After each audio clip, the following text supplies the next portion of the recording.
the 11 a.m. hour. So we will go ahead and get started, and Kimberly will be joining us shortly, but we can go ahead and get started with some of the administrative side of things.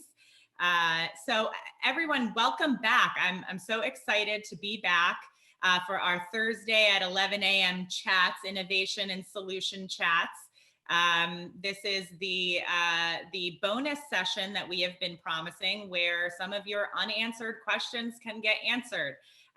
We like to do these hour chunks, but most of the time we're just like, oh, we can't get to every question. So we brought back some of the panelists that had the most questions asked, the ones that we couldn't get to all of the answers, and they're here with us today. So as a matter of introduction, I will just go quickly through the panelists and the organizations that are here with us today to refresh everybody's memory about the solutions that they provide and who they are.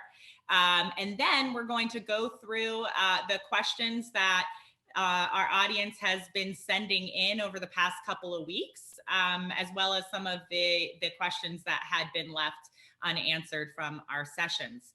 So first we have Steve Lusakis. I definitely didn't get that right. Sorry, Steve. I'm going to work on it though. Steve is from Waste Zero. If you'll remember, Waste Zero is a bag-based pay-as-you-throw collection model and solution for SB 1383. And Steve is going to answer some questions today about how you do bag-based organics collection. Then we have Jason Gates from Compology. And Compology is a dumpster-mounted, camera-based waste characterization and contamination minimization solution. Lots of questions asked of Compology. How does it work? Everyone wants to know, how do I monitor my contamination remotely? COVID has got us all thinking remotely, right? Hi, Kimberly. We can see you. So Jason will be answering some more of those questions today. Then we have Emily Coven and Linnea Skierski from Recyclist.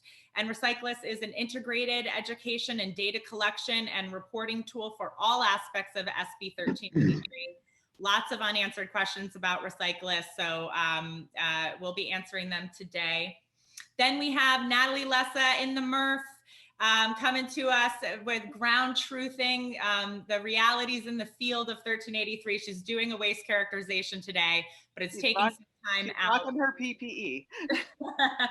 Taking some time out to chat with us. And Natalie is with Recreate Waste Collaborative, a field-based waste characterization and education collaborative. And we have Kimberly Smith from Copia. Copia is an app-based food recovery service designed to recover and transport edible food from generators to local nonprofits in need of that food. And then we have Bernard Fenner, all the way from Switzerland, and True North Renewable Energy. And True North Renewable Energy is an organics processor focused on developing anaerobic digestion and in-vessel composting operations to create renewable natural gas and high-quality compost. Without further ado, and I forgot to reintroduce myself. Of course, I'm Rachel Oster from Diversion Strategies, your host, and Erin Merrill, who will be fielding the Q&A, is my partner in crime. So we'll be facilitating and hosting all of our panelists today and get your questions answered about SB 1383 solutions. Okay, so before I get started, we're going to be using the Q&A function. So as you have questions that come up, as our panelists are talking, feel free to go ahead and put in the Q&A those questions, and our panelists can answer them live. They can answer them right in the chat. So best way for as the questions come up is put them in Q&A. But otherwise, we're going to be going through the questions that you sent in through our email system. So we're going to be getting to those now. And our first question is for Steve with Waste Zero. Steve, can you talk to us about exactly how a bag-based organics collection system would work that is compliant with 1383? And typically, how are bag-based organics programs? What are they co-collected with? And can you kind of describe to us from point of collection through to the processing facility how that might work? Sure. Well, thanks for the question, and thank you for the opportunity to join you today.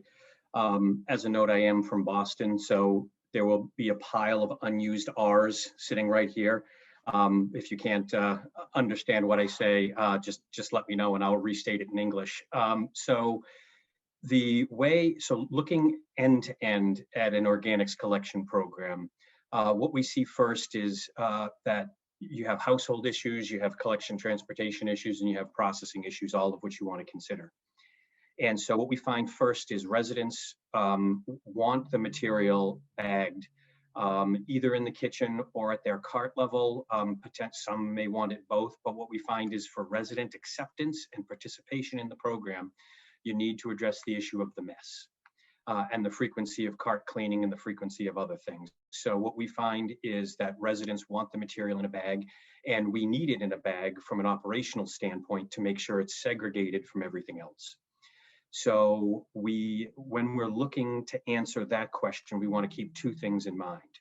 First, we would like to control the specification of that bag to make sure A, it meets our operational requirements, that is, it doesn't break, and B, it achieves your public policy goals of recycled content, use of non-polyethyl, non-oil-based or petroleum-based products in some instances. That we'll get back to that on the operational end. But there are public policy goals you likely want to pursue. So you want to provide some form of a bag to address resident issues. You need to provide some form of a bag for collection and later segregation issues. Again, you want to control your specs so you make sure you have good bags. You want to make sure the bags are also available. So New York City's big problem with their organics collection program, 6 million people participating. They left it to the market and said, use whatever bag you want, people. And the market would not respond for 6 million people to provide the bags that were spec'd for the program. So you want to make sure that the material is available for folks. So oftentimes that requires the public sector to be a little bit more engaged in making the specification, selecting folks, pre-qualifying folks to provide the material. And what we find is if you can control the specification, you're looking at greater than 96% of the material that's put in a bag by a resident comes out the back end at the AD facility. So you have really good fidelity in terms of throughput from resident to the sort facility, where the bags are then, generally speaking, sorted by color, either optically or in the US, more than Europe, manually by personnel.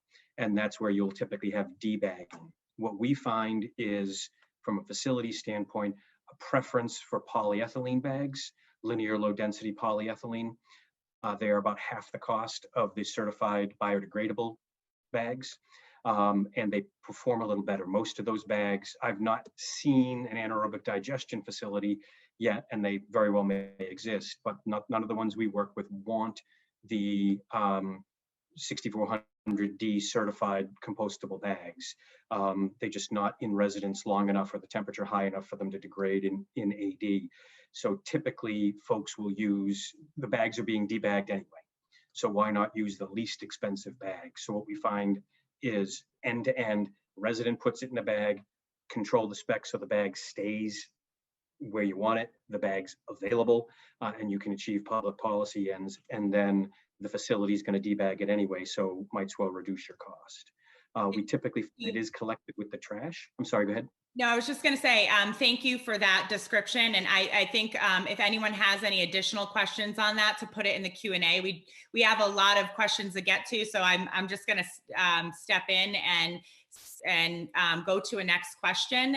But certainly on those on the bag programs, if anybody has additional questions, please direct it to the Q&A, and Steve, you can see them in there and respond to them as well. And if we have time at the end, we can get back to the co-collection question as well. So our next question is for recyclists. How are self-haulers reported in your software? And I think, Emily, if you could answer this question, since it is a little bit more technical. Is there a record of all the self-haulers located within each jurisdiction, or is it based on the information submitted by the waste haulers? Yeah, so what we find is no two jurisdictions are the same. So I guess the question, is there a record? Sometimes when we start to work with a jurisdiction, they have a record and they already know who's self-hauling, and then we can import that and configure it accordingly. Sometimes, again, like, I think the question was, is it submitted by the waste haulers?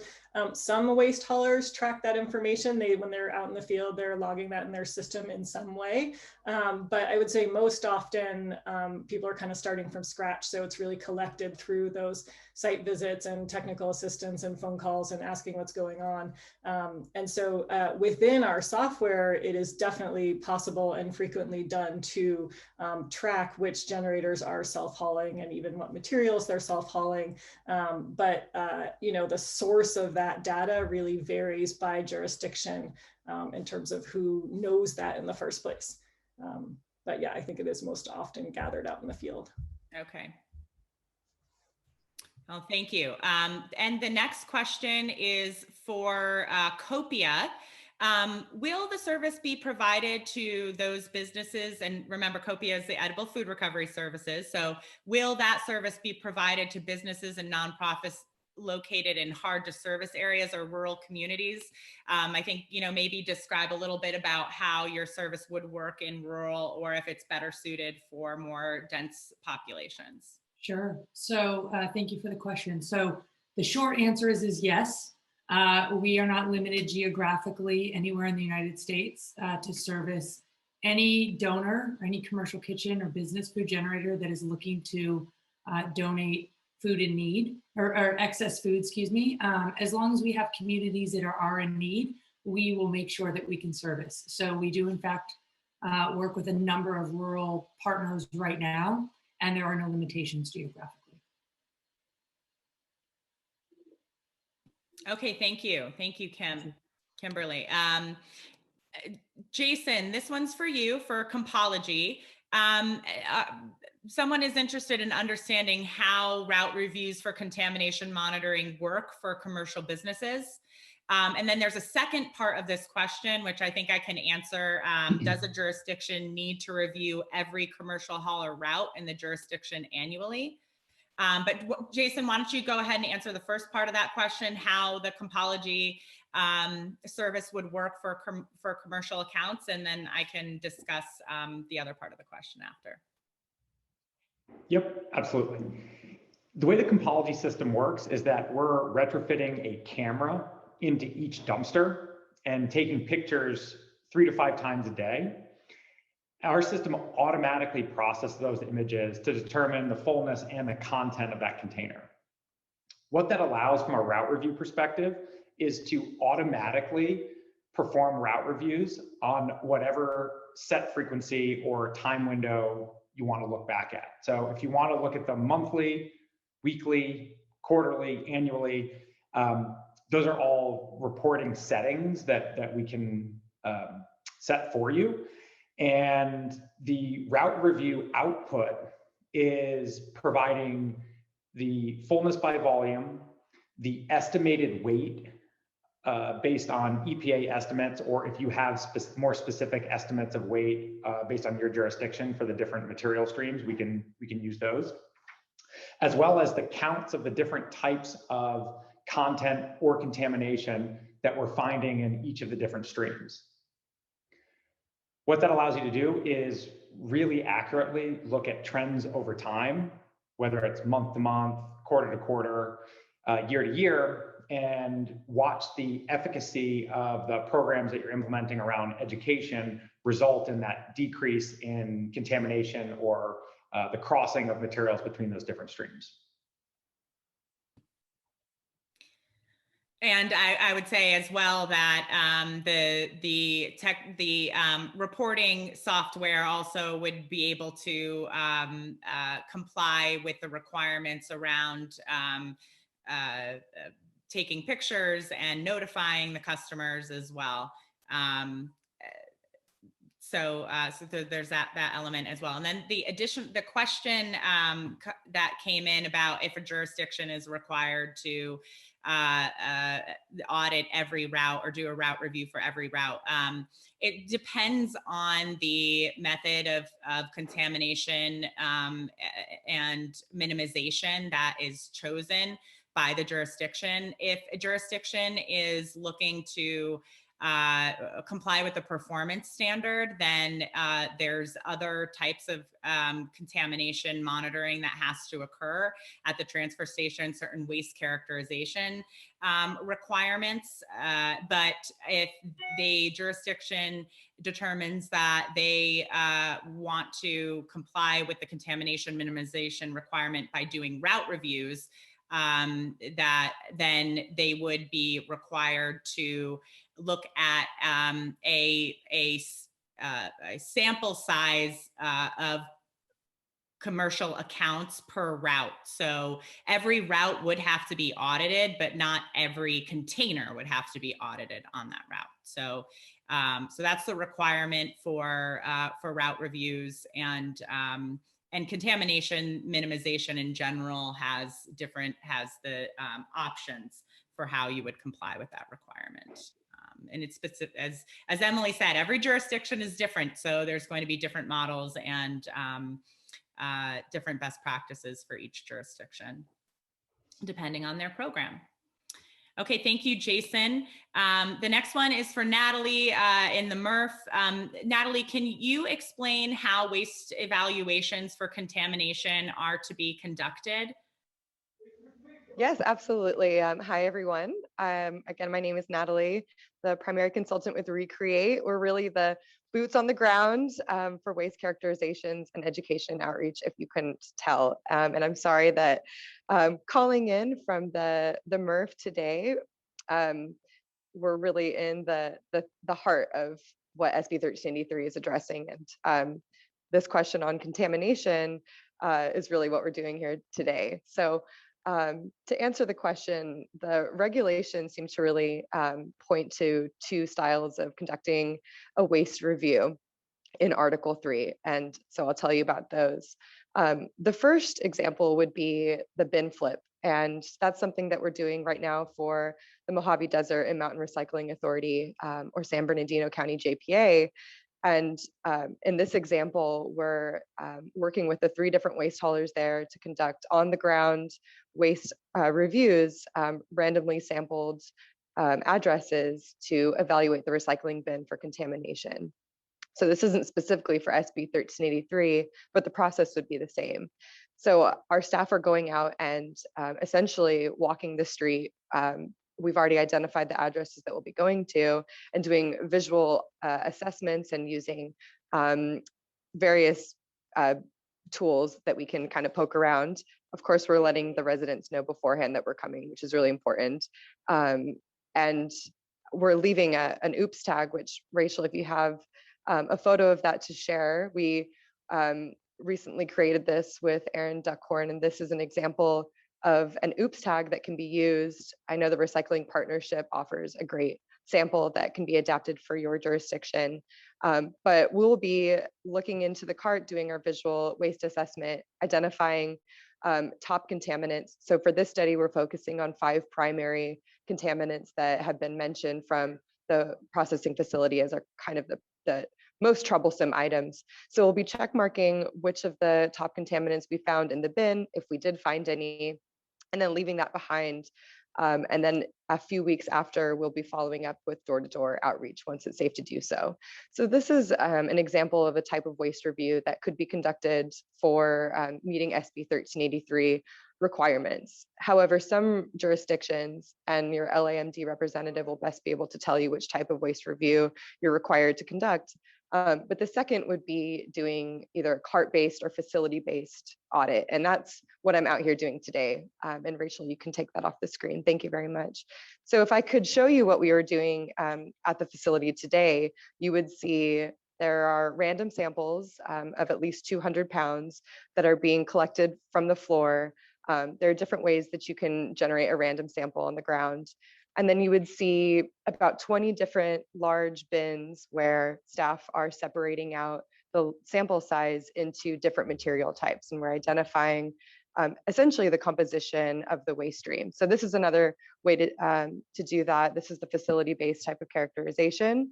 And the other that I mentioned is the cart-based, which we are doing in the Mojave Desert.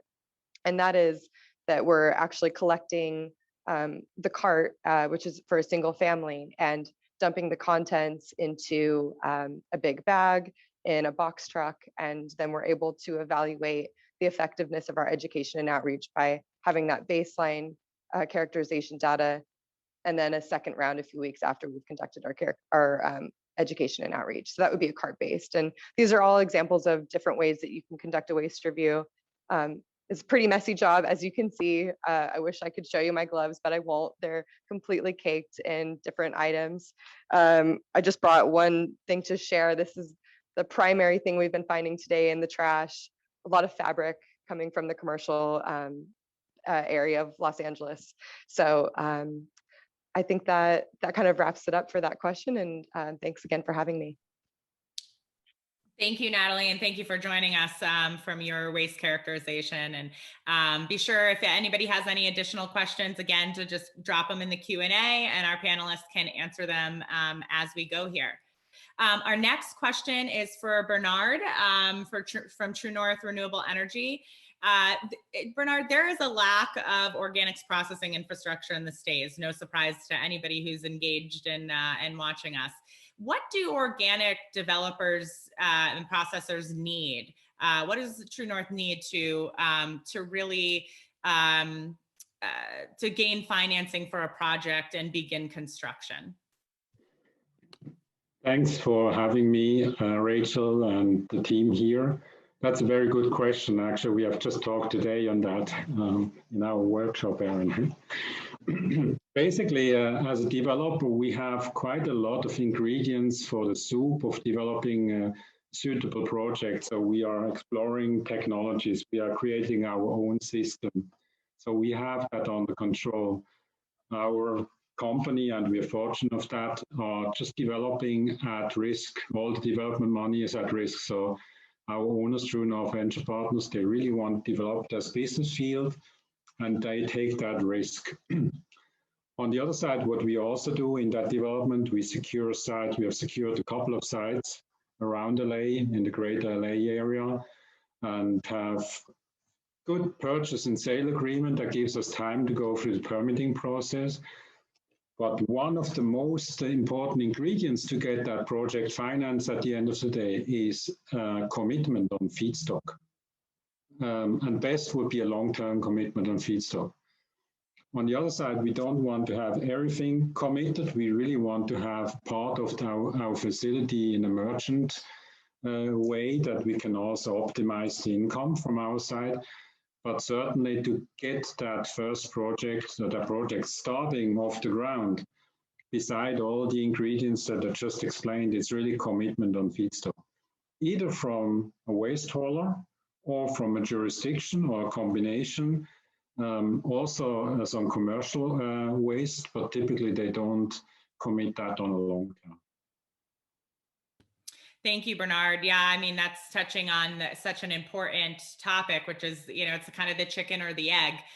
You need those long-term feedstock agreements to ensure the ability to put the capital in and actually develop these sites. And so as jurisdictions are planning for SB 1383, I think, it's going to be really important to look at your franchise agreements and the length of your feedstock agreements and arrangements in order to get projects in the ground and construction started. Bernard, what is the usual you say long-term feedstock agreements? What does that look like? 10 years, 20 years? 10 years plus, 10 years plus. 20 years is ideal, but 10 years plus. We build these facilities for 20 years.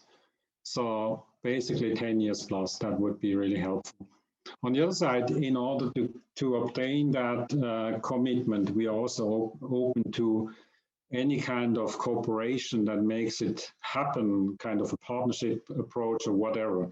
So that is also a possibility in a way to get a mutual commitment with a jurisdiction or with a waste hauler. So we are exploring all different paths that makes the most sense at the end of the day for all involved parties. Okay, thank you. Okay, our next question is for Copia. Hold on, sorry, I went to the wrong one here. Please explain how a fee-based model for food recovery for tier 1 and tier 2 generators could work. How would a food recovery service ensure costs of the program are covered in a franchise system? Okay, there's a lot of questions there. Sure. So we can take a step back and talk about, we've talked about this all the time. I think we spoke about it last time we all got together. You can't manage what you don't measure. And so food waste tracking is a central piece to this SB 1383 regulation. And so one of the things that Copia provides, and other servicers as well, so not just Copia, is food waste tracking. That's an important component here that we service that allows businesses to be able to monitor their waste, whether it be edible or inedible, delineate between the two, and understand how much waste they have, what type they have, when they have it, et cetera, so that they can turn around and make better purchasing and production decisions on their end. That is a simple monthly SaaS cost for us that we work with our partners on. We also, on the other end, inevitably there is edible surplus food. This is where our specialty lay, that we want to be able to divert from the landfills and get to the communities in need. So like that, we have like our food waste tracking, we have a subscription model that allows organizations, whether it be franchised locations, SMB, large enterprise models as well, to be able to leverage a monthly subscription cost, and then we pass along the cost for the drivers. And then we try to make it as turnkey as possible and easy to do the right thing. And I will note that, again, when we talk about our drivers, those are paid drivers or volunteer drivers that we're utilizing. This isn't taking your non-edible food. We encourage businesses, because they're able to track, to divert that to their organics or their composting partner. So from a cost-based standpoint, we have the subscription-based model, and then we pass along the logistics costs of the drivers. That applies to whether you're a franchise business or an individual solo operating business or a large portfolio. It doesn't matter, it's all the same. Of course, there are bells and whistles, as you can imagine. And the benefits are, again, understanding your waste so you can make better purchasing and production decisions. The costs hopefully be offset entirely by the tax deduction that you get if you're a for-profit business with all of your donations. You get to see the environmental impact that you're making, because again, we're diverting this food from landfill. So there's a carbon emission offset reduction. There is gallons of water saved. And then there's the social impact that you're making in your local communities. It creates great will with your businesses or with your employees. And it's also a really great PR and marketing impact as well for your shareholders, customers, community, et cetera. So there's a lot of information there. Hopefully I checked all the boxes for you. Oh, thank you, Kimberly. That's helpful. And I'll just say, as Aaron and I are working with cities and municipalities on an SB 1383 implementation, we see a lot where, food banks are really, taking this on, and they're providing, kind of the brick and mortar, sort of the canned goods, the typical food bank food items, the outside, or the more inside of the store, I think is the terminology. But that is that cities individually have to look at, and a lot of the food banks are county based. So I know that cities are really focused on, well, how do I ensure that you know, the food recovery programs we're putting into place are going back to benefit our city, but also help the county. How do we kind of share the benefit of these food recovery programs to ensure that it's, you know, coming back to the city? And you know, I think you know, or the town or community. I think, you know, for some of these like events and different cafeterias that might have food that can be easily transported to local nonprofits, it could really benefit the communities and share the benefit of this program with the counties and the food banks as well. I'm glad you brought that out. If I may also expound upon that. Sure. We are focusing, we can service and deliver any type of food that is being donated, but we focus on highly perishable food. And one of the concerns that a lot of the food banks have brought up to us in our coalition conversations is with SB 1383, there is this fear of the influx that they're now going to be receiving of any and all food. And they don't have the capacity to be able to sort through prepackaged meals versus, you know, bags of rice or green beans and what it might look like. And so that is one way that we help divert, is being able to match the donation in real time to the community or the nonprofit in need, so that we can alleviate the burden that will inevitably get put on the food banks because of SB 1383. So thank you for bringing that up. Yeah, with the highly perishable food. Yeah, thank you. Great, that's very helpful. The next one is for recyclists.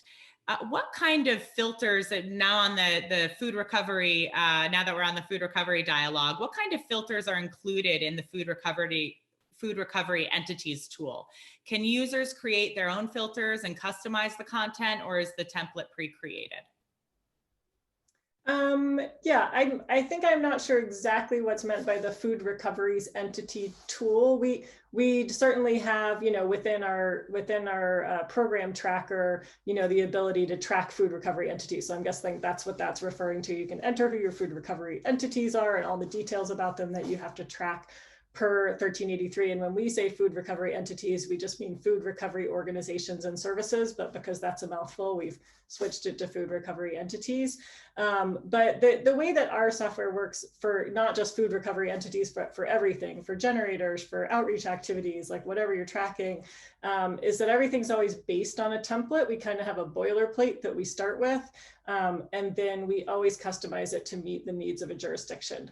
Once again, none of you jurisdictions out there will like ever decide to do everything the same. So we always have to customize. So we'll put on custom fields on, you know, on the forms where you're entering data, custom filters on reports, custom reports overall, if that's what's needed. So we kind of sort of, you know, crowdsource from all of our customers what most people need. And then based on the needs of your program, do whatever kind of customizations are required to make it fit how your program's operating. Okay, that's helpful. I think that answers the question, Emily. And while we're on Recyclist, we have another question about waivers. How does your system help figure out this waiver challenge, and who gets a waiver and who doesn't, and how does your system help support that? Yeah, so I think waivers are a really tricky new piece of this because unlike with 1826, where there weren't such stringent requirements around gathering the evidence on waivers, there's a lot of language in the regulations that say basically businesses have to provide documentation or jurisdictions have to get evidence. And so we're addressing that in a couple different ways. Certainly if one of our users of our software is out in the field and they can gather evidence, they can document that in the field. So whether that's taking, you know, if it's a physical space waiver and they just go and while they're out there, they can take the photo showing that they haven't got space. Or, you know, they can see their records, or, you know, if the customer's gone and, you know, gotten a 5-gallon bucket and been like, look, this is all the organics I've gathered all week. Here it is, you know, take the photo of that, or that kind of thing. So that's sort of, there's sort of two ways this can happen, right? The jurisdiction can go out and get the evidence. And so our software facilitates, logging whatever evidence they've gathered. On the flip side, just I think purely on a practical level, a lot of jurisdictions we're talking to are expecting a lot of businesses to want waivers. How many of them will actually qualify, I don't know, but I think they're expecting a lot of people to at least try to get them. And so we're moving into developing more of a self-reporting module. So something where a business can, anybody from the public within the jurisdiction can log in and request a waiver. And at that point, they can upload their evidence or documentation. So if they want to upload, hey, this is what they did, or right, this is how we're proving that, or we only, there's no food on site here, there's no organics, we don't have grass, or they want to take a photo of their space and do that, that's going to be a real time saver for our customers to have the businesses be able to provide the evidence themselves, and then they can sit there at their desk, review it, or determine if they subsequently need to schedule, again, within our software, a task to go out and do a site visit to verify it. And then the other part of the waivers is they do have to be verified every 5 years. I think people are probably aware of that. What's a little unusual is that in order to get a waiver in the first place, you just have to gather evidence, or the business has to provide documentation. But then subsequently, every 5 years, you do have to do an inspection. And inspection is defined by a site visit. So there does have to be a physical visit to the entity, the business that received the waiver every 5 years. So we also have a way that we can track when those are expiring, whether you've done your every 5 year. And so you can see when you're, getting towards, oh, well, we got to go see them, and see a list of who needs to be visited and when. So we're definitely super focused on the waiver part and facilitating all the information gathering and record keeping on it, because it is kind of a bear.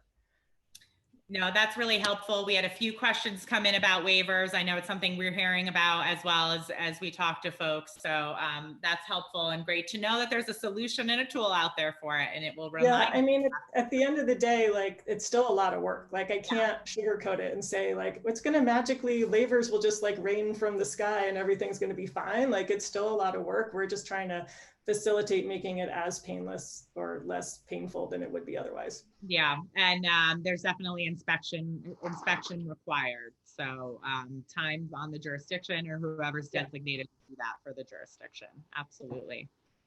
Added time. Yeah, for sure. Okay, excellent. Our next question is for Bernard with True North.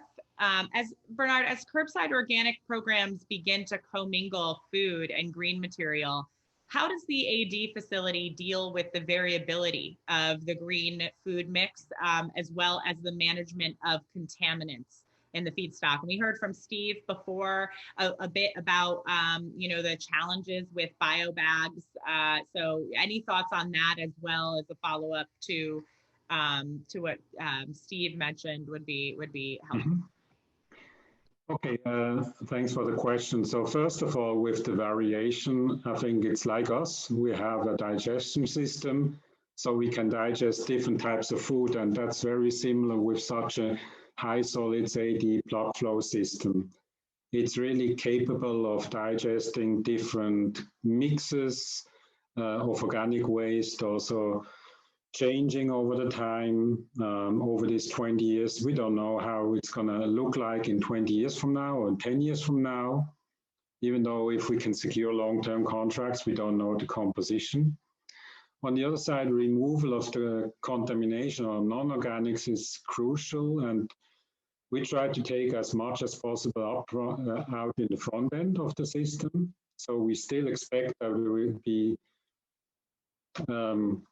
some cases I've seen or have been involved in projects up to 25% of contamination, non-organics.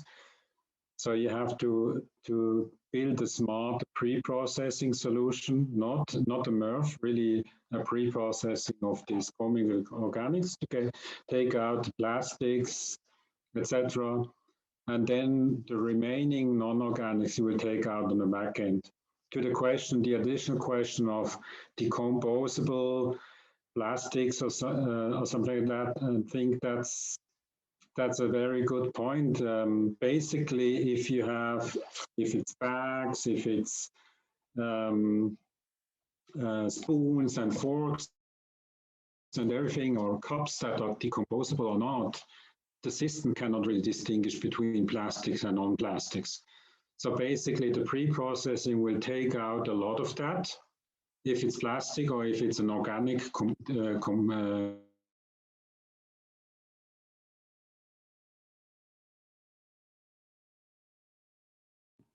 I think Bernard,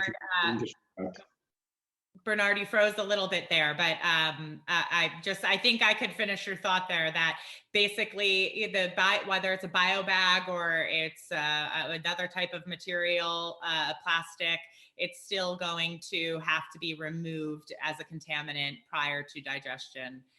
Yeah, because it doesn't distinguish, it cannot distinguish the system. Unless you do it manually.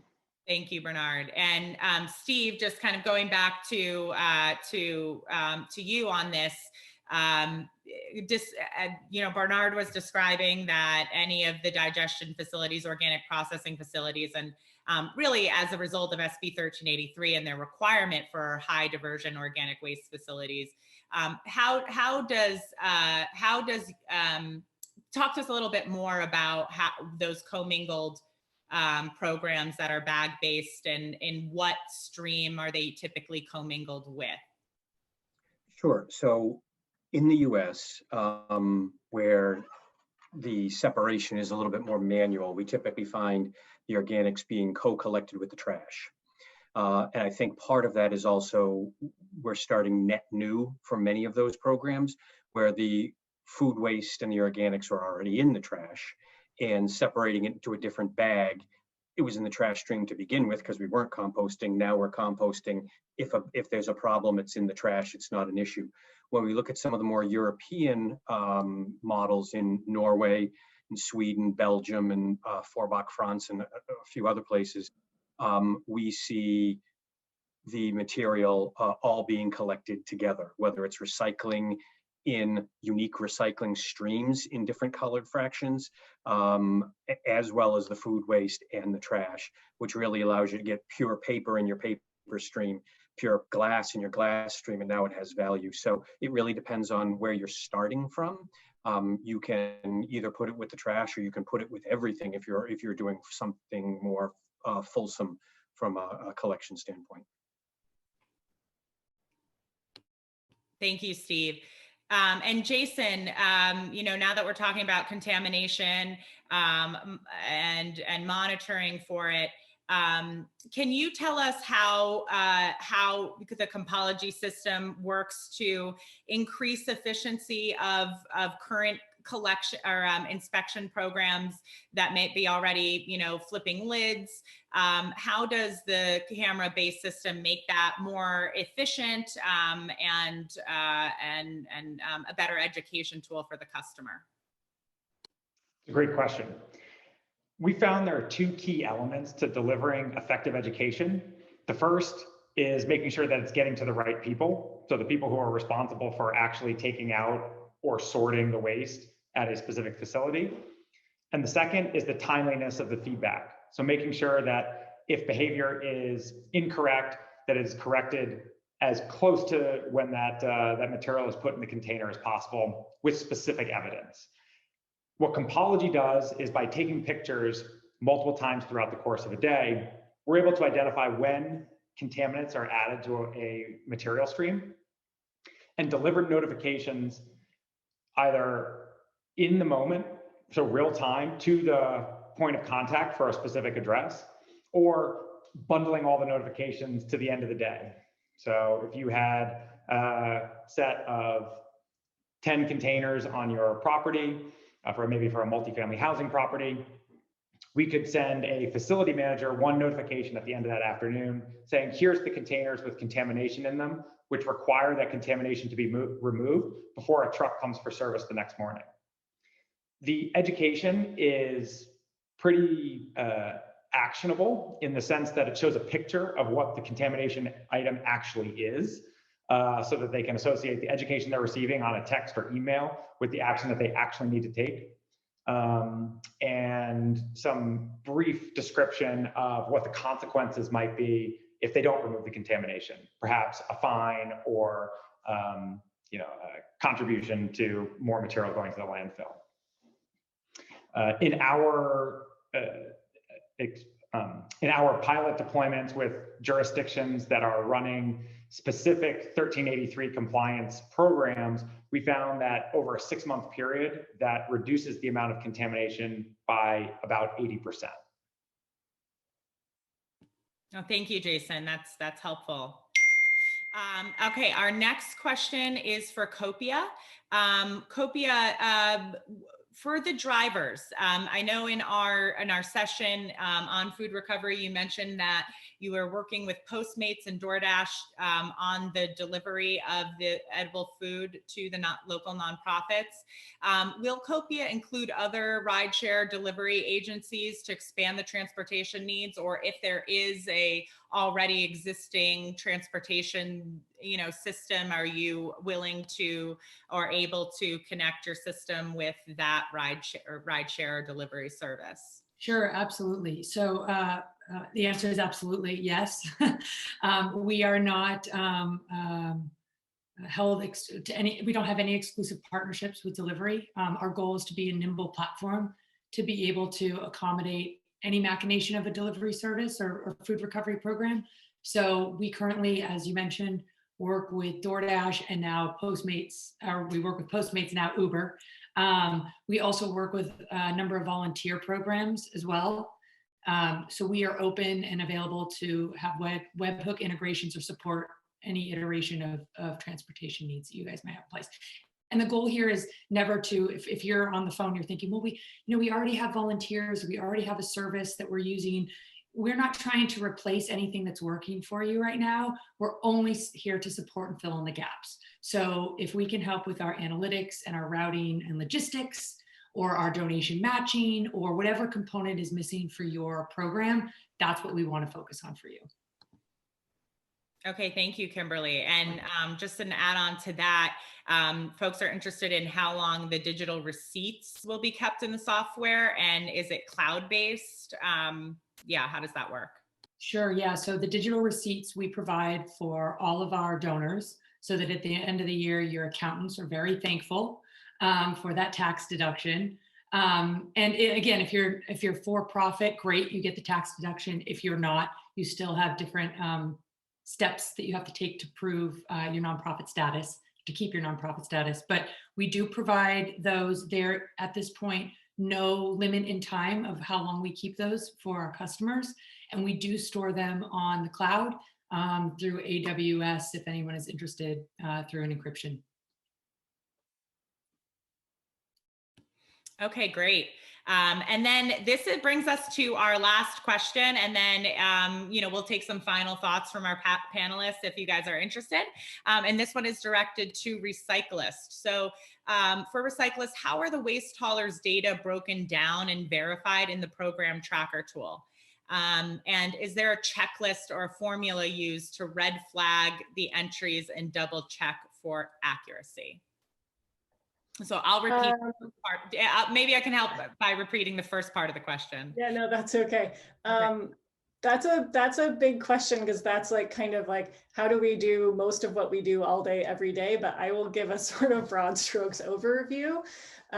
So, processing hauler data and getting it into our system is a very, very big part of our operation at Recyclist.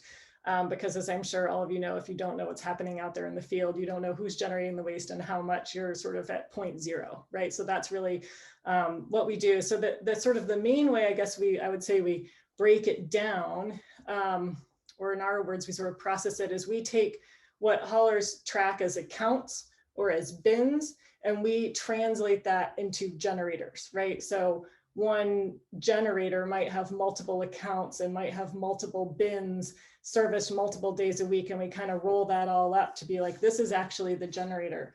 Conversely, we sometimes see the opposite, where there's one account, but there's actually, it's a chain or it's a school district or something, and actually 5 different generators. So that's like the main sort of breakdown we do. And then the main things we're looking for in that data as well is taking all those columns that many of you have probably seen with service codes and cubic yards and frequency and all of the quantity and turning that into a weekly cubic yard by stream. So we take this massive spreadsheet and you can look and see this business has exactly these services and this is their net cubic yards of organics, recycling, or food waste, yard waste, or cardboard, or whatever, and trash per week. So that's sort of that's the overview of that process.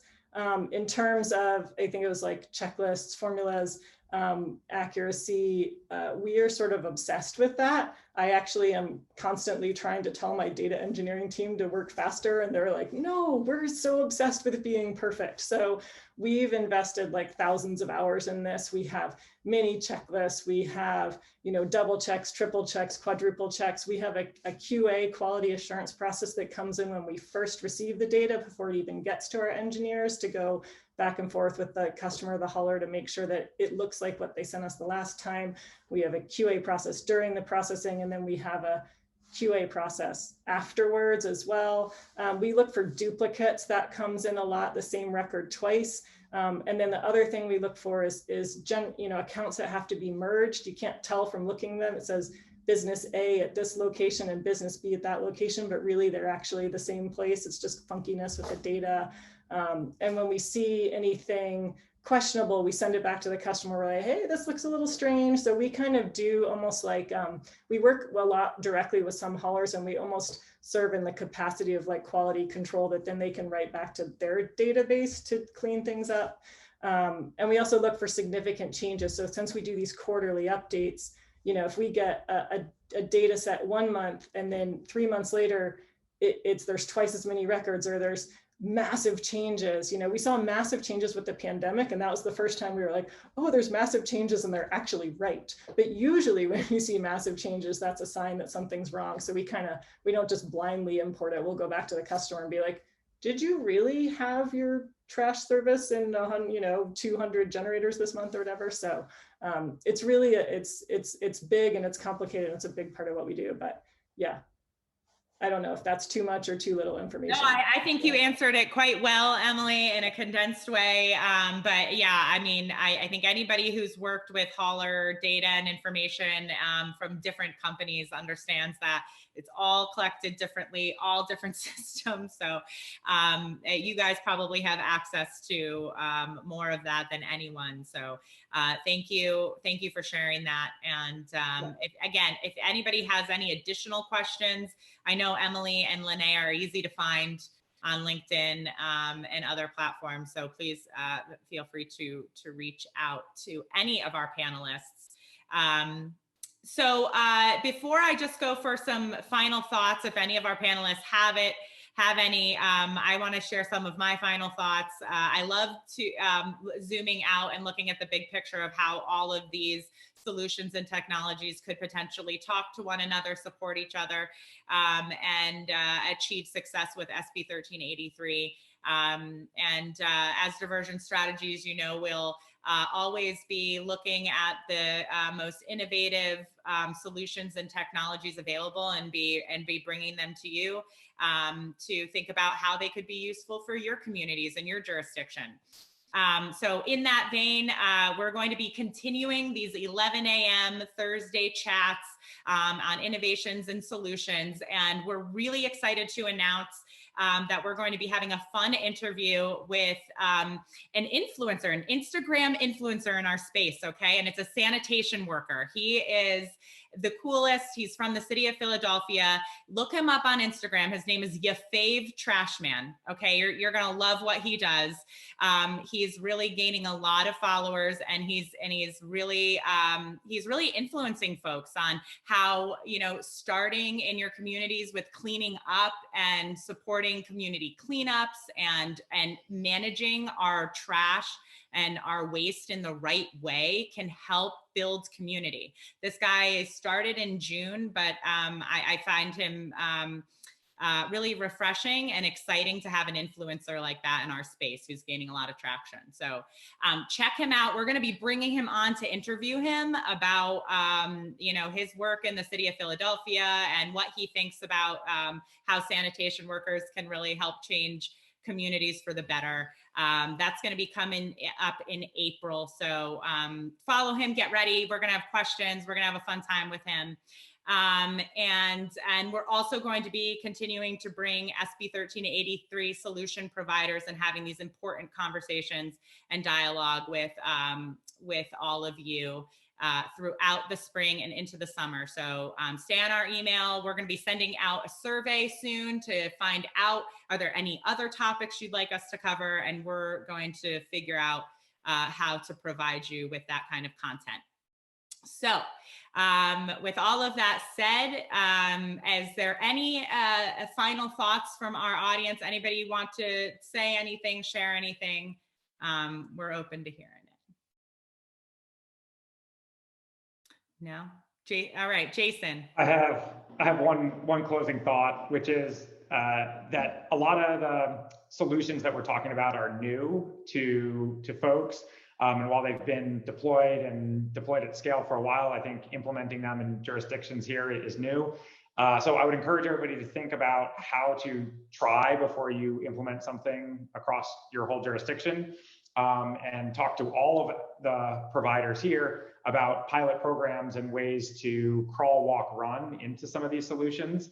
I think I can speak for everybody here that we have experience in facilitating those programs and helping identify not only what is going to be jurisdiction specific, but also help you translate how a solution is going to comply with 1383 and check all those boxes. So I'd say if there's curiosity, reach out, and we're all really set up well to help facilitate that. Great thought, Jason. I think pilot programs are a great way to test things out and try out what's new and see if it can work for you. So thank you for that thought. Thank you everyone for joining us. We're going to give you just a few minutes back in your day. So I hope that you guys enjoyed our session today, our roundtable session. We're going to be doing more of these, more interview style, more presentation style like we did before. Thursdays at 11. So mark your calendars. That's when we're going to be doing them. Thank you, everyone. Thank you to our panelists. You guys are great. And we'll be chatting soon. Thank you. See ya.